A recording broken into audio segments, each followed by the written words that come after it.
권능으로 설교를 했던 이제 베드로와 사도들은 이제 성령의 증인으로 우뚝 서게 하십니다. 그런데 증인이 증인되지 못하도록 하는 것이 이 세상의 권세이고 정치이죠. 그래서 참된 교회의 생명성 중 하나가 핍박입니다.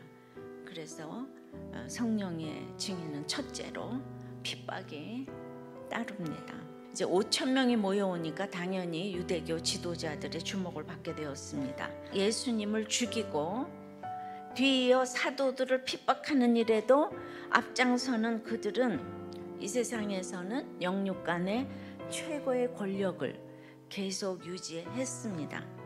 부활교리는 당시 유대 종교계와 사회에 얼마나 큰 충격을 주었는지 이 부활의 소식은 온 세상의 가치체계를 완전히 둘러엎어버리는 사건이었죠. 부활하지 않으셨으면 예수님은 저주받으신 분이죠. 그죠?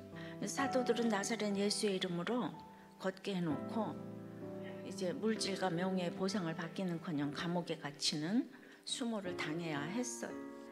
잡으러 올 때까지 말씀을 전해서 현장에서 갇혔어요. 그런데 보니까 말씀은 갇히지 않아가지고 이런 와중에 5천 명이나 믿게 되었대요. 두 번째는 성령 충만한 권세를 주십니다. 성령 충만은 말씀 충만인 거예요. 그래서 베드로가 성령 충만한 권세로 어떻게 대답을 하는지 한 3가지 정도로 보겠어요. 이 성령 충만한 권세로 첫 번째, 예의를 지킵니다. 진리는 스스로 절대적인 권위를 가지게 되어 있어요. 절대적인 권위는 아주 독선적으로 보일 수가 있습니다. 그러니까 영적 싸움에 이 지혜는 너무 필요합니다. 두 번째는 악한 질문도 구원의 질문으로 바꿔서 대답을 합니다.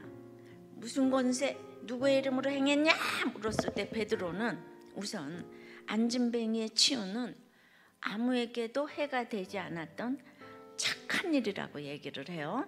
안진뱅이를 고치는 사건이 단순히 육신의 질병을 고치는데 그치지 않고 그 예수의 능력이 영혼까지 구원할 것임을 이렇게 동시에 강조하면서 자연스럽게 질문을 바꿨어요. 질문을. 세 번째, 성령 충만한 권세로 나사렛 예수 그리스도의 이름을 전하는 거예요. 우리는 언젠가 아파서 다 죽을 인생인데 이 모든 영육 간의 아픔에서 벗어나는 길은 오직 나사렛 예수 그리스도의 이름이라는 거예요. 이 이름을 전해야 하는 사명이 있습니다. 세 번째는 버린 돌을 머릿돌이 되게 합니다. 구원받을 만한 다른 이름을 주신 일이 없다고 하세요. 근데 주님은 세상에서 버려진 돌 같지만 하나님은 예수님을 살리시고 구원하시고 거룩하게 하셔서 하나님 나라의 모퉁이 돌이 되게 하셨어요. 사도들은 오직 십자가에 못 박히시고 다시 살아나신 나사렛 예수의 권세를 보았고 의지했기에 오직 예수 그리스도만이 구원자인 것을 믿었다는 거죠. 베드로와 요한은 너무도 분명히 똑똑하게 복음을 변증했습니다. 성령님의 지혜는 어떤 인간의 지혜보다 뛰어납니다. 네 번째는 부인할 수 없는 명백한 증거가 있어요. 그런데 적대감을 갖고 있음에도 불구하고 공회원들이 이제 베드로의 말에 반박할 수 없었던 가장 결정적인 이유는요, 베드로가 예수의 이름으로 고친 안진뱅이가 자기 옆에 딱 있는 거예요.